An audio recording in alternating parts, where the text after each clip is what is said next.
নমস্কার। বাংলা স্ফিয়ারে মোটামুটি সময় টময় সব লণ্ডভণ্ড হয়ে গেছে।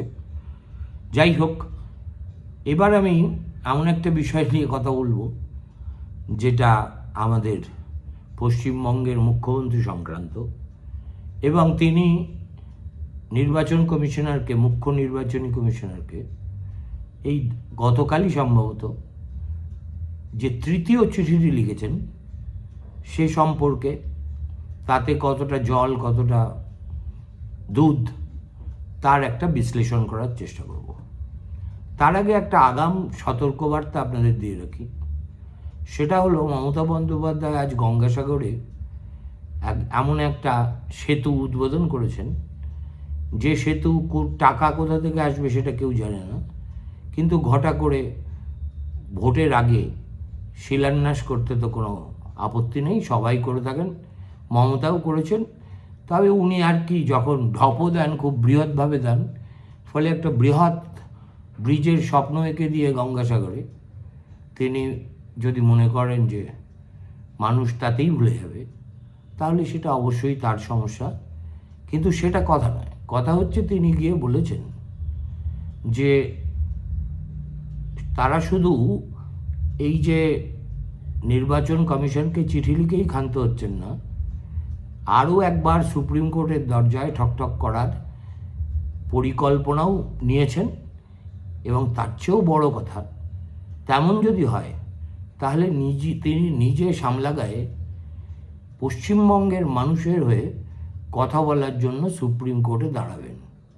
কপিল সিব্বল, অভিষেক মনু সিংভি তার পাশে দাঁড়িয়ে মমতা বন্দ্যোপাধ্যায় সওয়াল করছেন, এই রকম দুর্লভ দৃশ্যের সাক্ষী সুপ্রিম কোর্ট হতে পারবে কিনা, সুপ্রিম কোর্টের ভারপ্রাপ্ত বিচারপতিরা এত ভাগ্যবান কিনা, বা আমরাই বা এত ভাগ্যবান হব কিনা, নাকি শেষ মুহূর্তে মমতা বন্দ্যোপাধ্যায় ভয়ে চিকেন আউট করে যাবেন। কেননা হার ক্লেম টু লিগাল নলেজ আমার ধারণা আমার চেয়েও খারাপ। তিনি যোগেশচন্দ্র কলেজে কোথা ল পড়েছেন বটে, কিন্তু ক্লাস করতেন এইরকম দুর্নাম তার বিরুদ্ধে কেউ দেয়নি। আর সে সময় পরীক্ষা কিভাবে হতো তা নিয়ে অযথা আমি হৃদয় খুঁড়ে বেদনায় জাগাতেও রাজি নই। কিন্তু ভাবুন, একজন মুখ্যমন্ত্রীর, তিনি সম্ভবত জীবনে একবারই বালুরঘাট কোর্টে তার দলের গ্রেফতার হওয়া 2-3 সমর্থকের পক্ষে সওয়াল করার জন্য উঠেছিলেন। তখনই সেটা বিরাট মিডিয়া ইভেন্ট হয়েছিল। তারপরে তিনি এক লাফে চলে যাওয়ার কথা বলছেন সুপ্রিম কোর্টে। যাবেন কিনা ভগবান জানে। আপাতত তার এই চিঠির ব্যাখ্যায় সংক্ষেপে আসা যাক। একটা নয়, দুটো নয়, এই নিয়ে তিনি অল্প দিনের ব্যবধানে 3-3টে চিঠি লিখলেন। এই তৃতীয় চিঠিটির বয়ান দেখে আমার মনে হয় এটা সম্ভবত কোনো আমলার লেখা নয়। কেননা এখানে যে ভাষা ব্যবহৃত হয়েছে সেটা সাধারণত একটা সাংবাদিকের ভাষা হতে পারে। শুনতে পাই ইদানিং তার দপ্তরে অনেক ইংরেজি কাগজের সাংবাদিকরাও নাকি চাকরি বাকরি করছেন। তাদের মধ্যেই কেউ হয়তো এই চিঠিটা লিখে থাকতে পারেন বলে আমার অনুমান। তিনি কি বলছেন, যা যা বলেছেন সেটা আমি পরিষ্কার করে বলি। 1 নম্বর, তিনি বলছেন, I am once again constrained to write to you in order to place on record my grave concern regarding the serious irregularities, procedural violations and administrative lapses being witnessed during the ongoing special intensive revision of the electoral rolls in Bengal. তার মানে অভিযোগ প্রধানত 3 দফা: গুরুতর অনিয়ম, পদ্ধতিগত বিচ্যুতি এবং প্রশাসনিক ভুল ত্রুটি। এই 3টেকে তিনি ডেসক্রাইব করে বলছেন, যের ফলে এসআইআর নামক যে এক্সারসাইজটা পশ্চিমবঙ্গে এখন হচ্ছে সেটা একটা প্রহসনে পরিণত হচ্ছে। Unplanned, ill prepared and ad hoc. এবং যেহেতু এখানে কি কি অভিযোগ তার, প্রথম হচ্ছে critical instructions being issued informally via WhatsApp messages and text messages. আমার কথা হচ্ছে,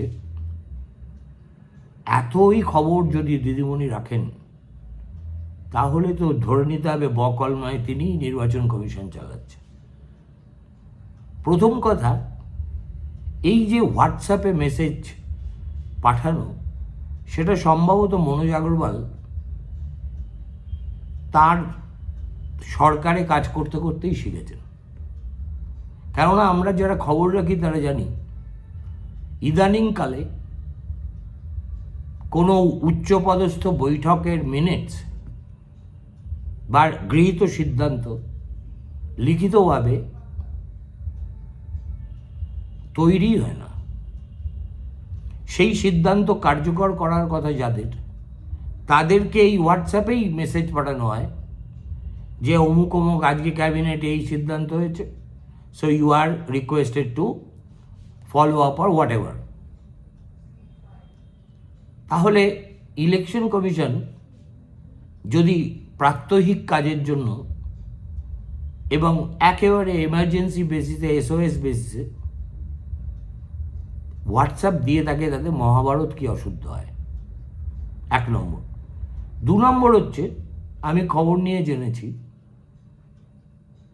এই কাজটা ইলেকশন কমিশন কেন করে। ধরুন প্রায় প্রাত্যহিকভাবে কোনো না কোনো নতুন আদেশ হয় সিইও দিচ্ছে, নয় সিইসি দিচ্ছে, সেগুলো অবশ্যই ডাকে পাঠানো হয় এবং যত দ্রুত সেটা পৌঁছে দেওয়া যায় তার ব্যবস্থাও করা হয়। কিন্তু প্রাপকদের সুবিধার্থে, প্রায় 4000 প্রাপক, তাদের সুবিধার্থে যদি সেই অর্ডারের একটা প্রতিলিপি হোয়াটসঅ্যাপে পিডিএফ করে পাঠানো হয়, তাতে ইরেগুলারিটি বা হয় কোথায়? আর মুখ্যমন্ত্রীর এত উত্তেজিত হওয়ারই বা কী আছে? 2 নম্বর, মিসইউজ অফ আইটি সিস্টেমস। এই একটা জিনিস, এটা আইপ্যাকের মস্তিষ্ক প্রসূত। নইলে মমতা বন্দ্যোপাধ্যায় আইটি সিস্টেমের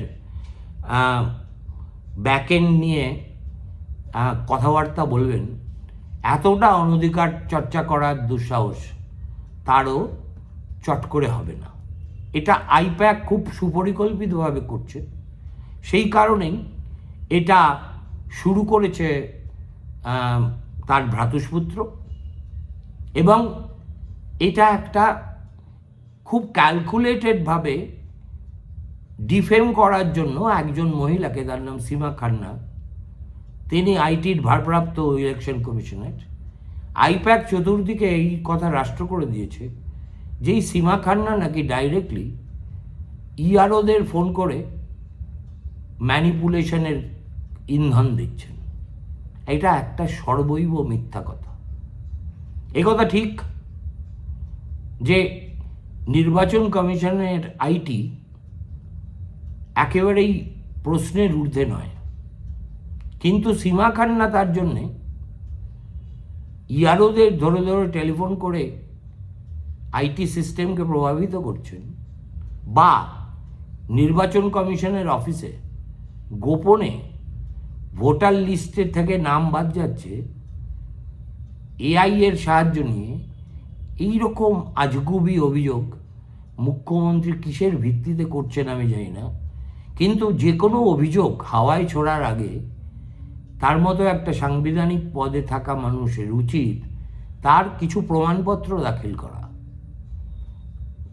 হরবকত তো আইপ্যাক নানাবিধ টেলিফোনিক কনভারসেশন লিক করে, কাগজপত্র চালাচালি হলে লিক করে। আর যেসব ইয়ারুরা আপনাদের এই খবর দিচ্ছে বলে আপনারা দাবি করছেন, তারা তো আপনাদেরই লোক। সীমা খান্নার ফোন এলে তারা কেন সেটাকে রেকর্ড করে রাখছেন না, যাতে আপনার কথার বিশ্বাসযোগ্যতা নিয়ে সাধারণ মানুষের মনে কোনো প্রশ্ন না জাগে? আর automatic deletion, what do you mean by that? I do not understand. এ পর্যন্ত যা হয়েছে সেটা হলো ওই ASDD 4টে ক্যাটাগরিতে অ্যাবসেন্ট, ডিলিটেড, ডুপ্লিকেট আর ডেড 58 লক্ষ লোকের নাম বাদ গেছে। এই 58 লাখ লোকের নাম আমাদের যে খসড়া ভোটার তালিকা বেরিয়েছে তাতে নেই।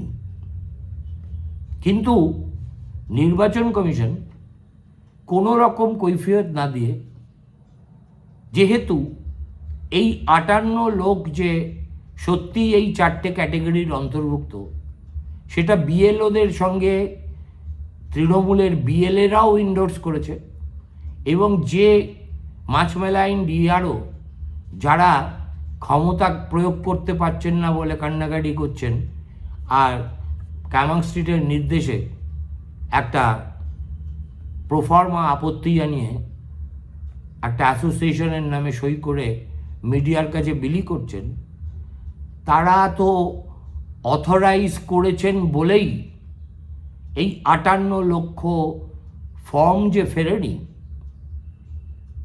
সেটা আমরা জানতে পেরেছি।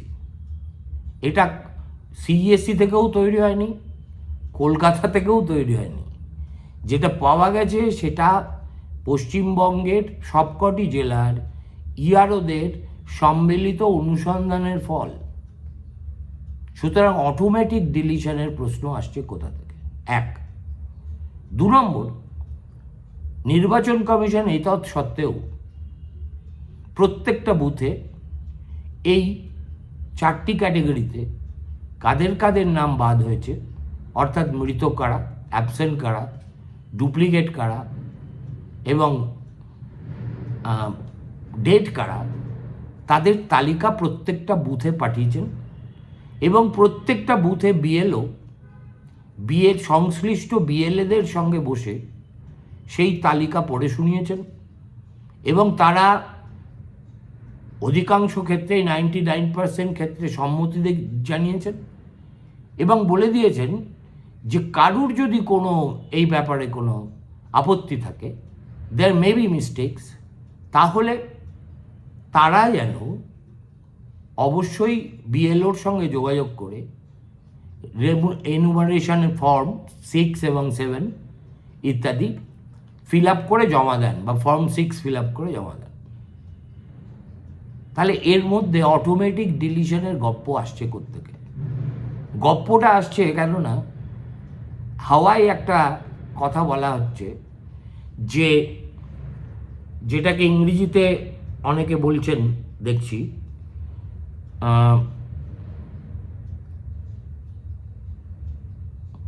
Logical discrepancy.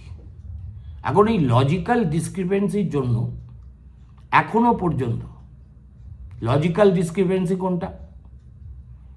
যেখানে দেখা যাচ্ছে বাবার সঙ্গে ছেলের বয়স 15 বছর মাত্র তফাৎ, এইরকম আরও নানা রকম ক্ল্যারিক্যাল মিস্টেক, কিন্তু all the names appear in the draft list। এর কোনো চূড়ান্ত তালিকা এখনো পর্যন্ত তৈরি হয়নি। প্রথমে বলা হচ্ছিল, শোনা যাচ্ছিল 1 কোটি 16। এই 2 দিন আগে নির্বাচন কমিশন সূত্রে বলা হয়েছে সেই সংখ্যাটা 96 লাখে নেমে এসছে। কিন্তু এদের ক্ষেত্রে কি করা হবে, এদেরকে শুনানিতে ডাকা হবে কি হবে না, সে ব্যাপারে আমাদের পশ্চিমবঙ্গের সিইসির কাছে জানতে চেয়েছেন। সুস্পষ্ট নির্দেশ পাওয়া এখনো যায়নি। এমতাবস্থায় ডিলিশনের গপ্পটা মুখ্যমন্ত্রী শোনাচ্ছেন কাকে এবং কোন উদ্দেশ্যে?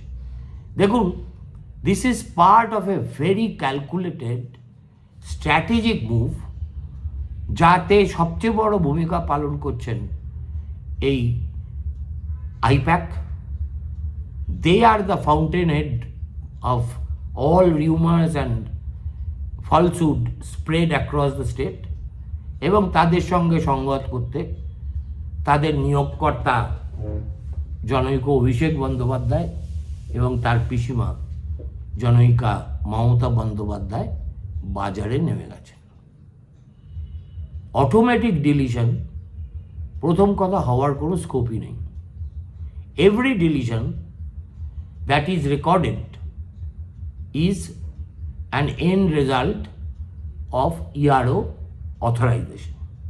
ফলে একজন খুবই যোগ্যতা সম্পন্ন আইআইটির ছাত্রী, যিনি খুব ইম্পর্টেন্ট সব কাজ করেছেন অতীতে, তার বিরুদ্ধে এই ধরনের অসমর্থিত অভিযোগ এনে এরা কি একটা জেন্ডার লড়াইয়ের দিকে যাওয়ার চেষ্টা করছেন না কি? এবং যেহেতু তিনি, তার আত্মপক্ষ সমর্থনের কোনো সুযোগ নেই, অতএব চুটিয়ে তার সদ্ব্যবহার করছেন। এখন এখানে তো মিসইউজ করার কোনো প্রশ্ন নেই, তার কারণ এ তো ম্যানুয়ালি হচ্ছে না। ম্যানুয়ালি যখন হতো তখন সিপিএম তার মতো করে তৈরি করতো, আপনারাও করেছেন, কিন্তু it is a system that is generating the draft roll.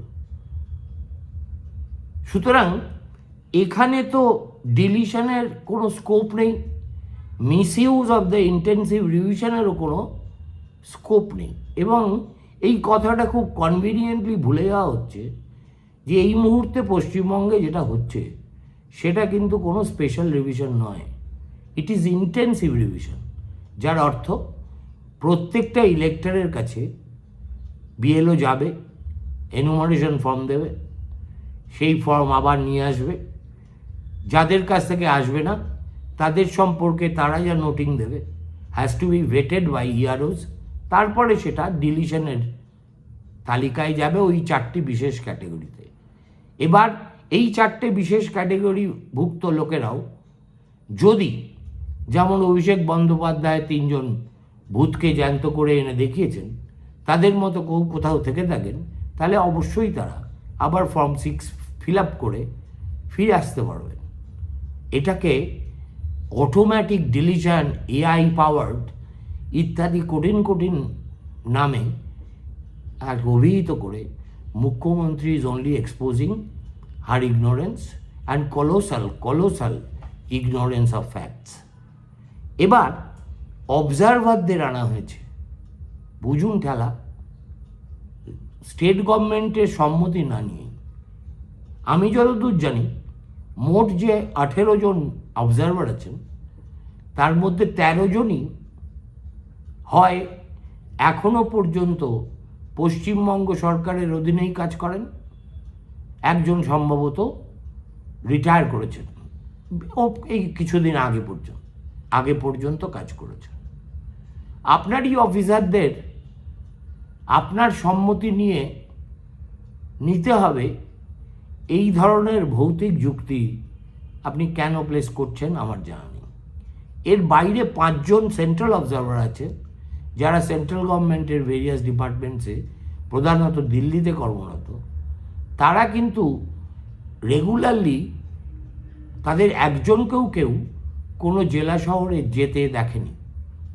আমার কাছে যতটুকু খবর, এরা মাঝে মাঝে কলকাতায় আসেন, কাজকর্ম ঠিকঠাক লাইনে এগোচ্ছে কিনা দেখে আবার ফিরতি বিমান ধরে দিল্লিতে ফিরে যান।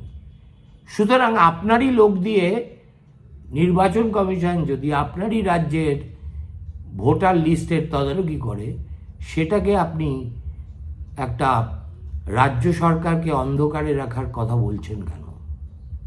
নাকি আপনার ভয় হচ্ছে নির্বাচন কমিশন আপনার অধীন অফিসারদের মধ্যে ওই ঘোষিত চামচাদের নাম ইনক্লুড করেনি, অতএব আপনি একটু যন্ত্রণার মধ্যে আছেন?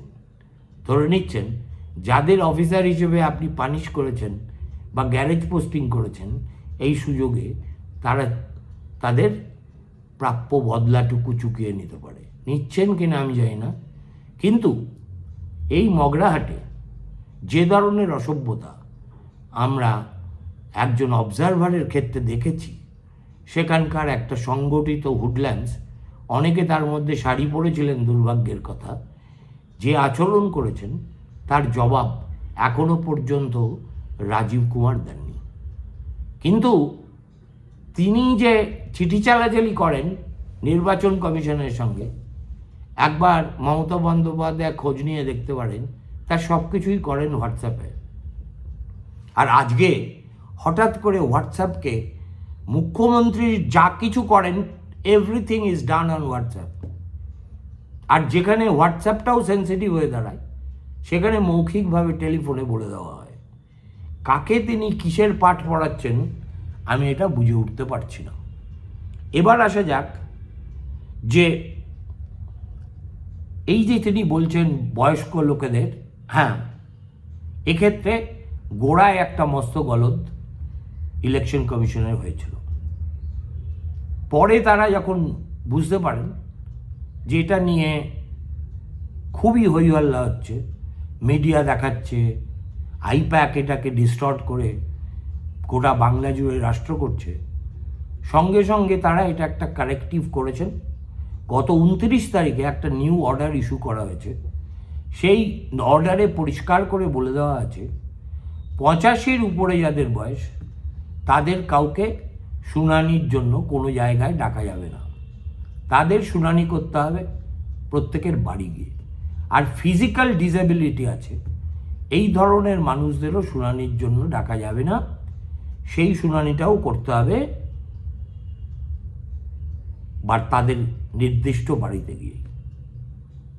নেক্সট অভিযোগ, স্পেসিফিক রিজন না দিয়েই নাকি লোকজনকে ডাকা হচ্ছে। মমতা বন্দ্যোপাধ্যায়ের তো সৌভাগ্যবতী, তাকে তো শুনানিতে ডাকেনি, আমাকে ডেকেছে। কেন জানেন?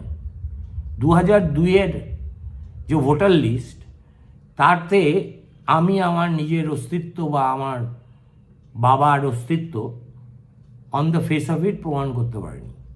ফলে আমার বাড়িতে আমার গিন্নি এবং বাচ্চাদের ডাক পড়েনি, পড়েছে বেড়ে বাটা আমারই। আগামী 13 তারিখ কোনো একটা স্কুলে গিয়ে হয়তো আমাকে শুনানির লাইনে দাঁড়াতে হবে। I am making no fuss about it. আমি জানতাম যে আমার ডাক পড়বে। বিএলও বাড়ি বয়ে এসে নোটিশ দিয়ে গেছেন এবং সেই নোটিশে স্পেসিফিক্যালি বলা আছে ঠিক কী কারণে আমাকে শুনানিতে হাজির থাকতে হচ্ছে, এবং কারণটা জানা আছেন বলেই তার নিরাময়ের জন্য কোন কোন ডকুমেন্ট আমাকে নিয়ে যেতে হবে সেটাও পরিষ্কার করে আমি জানতে পেরেছি। আর আপনি এমন কতজনের দেখাতে পারেন যেখানে তারা শুনানির নোটিশ পেয়েছেন অথচ কী কারণে ডাক পেয়েছেন সেটা সেখানে উল্লিখিত নেই? যদি আপনি দেখাতে পারেন, that is a serious lapse. Election commission in that case should bring them to book, কিন্তু আপনি পারবেন না। আপনি হয় শোনা কথা নয় মন গড়া কথা দিয়ে শাক দিয়ে মাছ ঢাকতে চাইছেন। এখন তাহলে মোটের উপর গল্পটা দাঁড়ালোটা কি? যেটা দাঁড়ালো সেটা হচ্ছে যে 58 লোকের নাম আমি একদম সামারাইজ করে দিচ্ছি বাদ দেওয়া হয়েছে, সেই বাদগুলো হ্যাভ বিন এন্ডোর্সড বাই অল ইয়ারোস। তাদেরকেও আরেকবার তাদের ভোটার তালিকায় নাম নেই বটে, কিন্তু তাদেরকে আরও একবার সুযোগ দেওয়ার জন্য প্রতিটা বুথে বিএলও মারফত সমস্ত দলের বিএলএদের জানিয়ে দেওয়া হয়েছে কাকে কোন কারণে ভোটার লিস্টে রাখা যায়নি। তাদের তো এনিউমারেশন ফর্মই ফেরত আসেনি। সেক্ষেত্রে তো শুধু এই অছিলাতেই ইলেকশন কমিশন তাদের নাম বাদ দিয়ে দিতে পারত, কিন্তু 58 লক্ষ মানুষ যারা এই 4টে ক্যাটাগরিতে পড়েছেন তাদেরকেও আরেকবার সুযোগ দিচ্ছেন। অর্থাৎ জীবন্ত ব্যক্তি যদি মৃত বলে ঘোষিত হয়ে থাকেন, উপস্থিত অনুপস্থিত হয়ে গিয়ে থাকেন, ডুপ্লিকেট ভোটার না থাকা সত্ত্বেও নাম বাদ গিয়ে থাকে, then there is a mechanism of redressal which is easily available to everybody. বাদ বাকি কাদের ডাকা হচ্ছে প্রথম দফার শুনানিতে? যে 31 লাখ লোককে নাম খসড়া ভোটার লিস্টে আছে, অথচ 2002-এর ভোটার লিস্টের সঙ্গে যাদের ম্যাপিং সম্ভব হচ্ছে না, তার মধ্যে ইয়োর্স ট্রুলি সেই হতভাগাদের মধ্যে একজন। এই 31 লাখ লোককে অকারণ হয়রানি করা হচ্ছে এটা তো বললে একটু বাড়াবাড়ি হয়। কেননা যেহেতু আমি নিজেই ভুক্তভোগী, আমার চাইতে ভালো কেউ জানে না যে 2002-এর ভোটার লিস্টে কেন আমার বা আমার পিতৃদেবের নাম নেই। এবং যখন সবাইকে একই পদ্ধতি দিয়ে যেতে হবে, তখন আমি এদেশেরই একজন নাগরিক হিসেবে যদি কোনো ব্যতিক্রমী ট্রিটমেন্ট দাবি করি, তাহলে সেটা একটু বাড়াবাড়ি হয়ে যাবে নাকি? আফটার অল এটা তো রাজীব সিনহা পরিচালিত নির্বাচন কমিশন নয়, এটা তার চাইতে অনেক সিরিয়াস ব্যাপার। এবং আমার জানা নেই যে কেন মুখ্যমন্ত্রী এইভাবে একটার পর একটা পত্রবোমা লিখে জ্ঞানেশ কুমার না ধ্যানেশ কুমার কে আছেন তাকে চমকানোর চেষ্টা করছেন। আরে বাবা, শুভেন্দু অধিকারীকে চমকাচ্ছেন, সকাল বিকেল বিজেপিকে চমকাচ্ছেন, অমিত শাহকে চমকাচ্ছেন, সেগুলো না হয় রাজনীতির খেলা। একটা সাংবিধানিক পদে বসে দেশের আরেকটা খুব গুরুতর এবং সম্মাননীয় সাংবিধানিক পদাধিকারীকে এইভাবে রোজ চোখ রাঙাবেন, আর আপনার কথা শুনে নির্বাচন কমিশন বন্ধ করে দেবে এসআইআর, এটা ভাবছেন কেন? সবচেয়ে বড় কথা যেটা বলে শেষ করতে চাই, ধরুন আপনার কথা শুনে ধ্যানেশ কুমার বললেন, all right, we are halting the process, but so long as it is not done, West Bengal will not have any elections. আপনি কি নির্বাচন কমিশন যাতে এই রকম একটা চরমপন্থী অবস্থান নিতে পারে তার রাস্তা পরিষ্কার করছেন?